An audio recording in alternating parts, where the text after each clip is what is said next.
শিলিগুড়ি শহরে যানজট কমাতে বিগত বছর তিনবাত্তি মোড় এলাকায় পরিবহন দপ্তরের একটি পরিত্যক্ত জায়গাতে একটি বিকল্প বাস স্ট্যান্ড গড়ে তোলার পরিকল্পনা করে পরিবহন দপ্তর।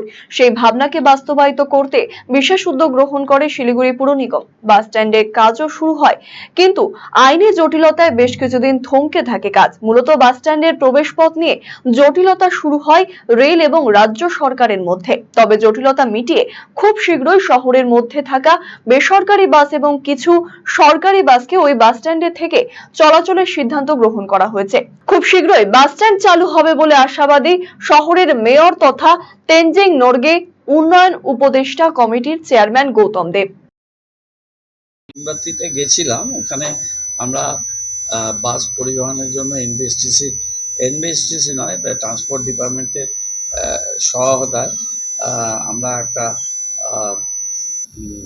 ইনফ্রাস্ট্রাকচার ডেভেলপমেন্ট করেছি।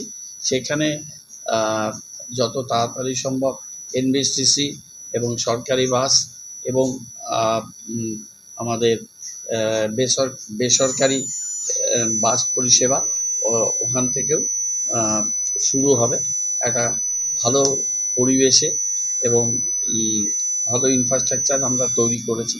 সেই ইনফ্রাস্ট্রাকচার 15টি বে ওখানে আছে, ওখানে প্যাসেঞ্জার্স ওয়েটিং রুম আছে, সেখানে পর্যাপ্ত টয়লেটের ব্যবস্থা আছে, যাত্রীদের বসার জায়গাও আছে। ওই দিক থেকে বেশ কিছু গাড়ি যদি চলাচল করা যায় তাহলে আমাদের শিলিগুড়িতে যানজটটা আর একটু কম হবে। সেই ব্যাপারটা নিয়ে আমরা এনবিএসটিসির আধিকারিকরা, পুলিশ পার্সোনাল, পৌরসভা থেকে গিয়েছিলাম, জায়গাটা আজকে পরিদর্শন করেছি। डिजिटल इंडिया सेल शुरू हो चुका है।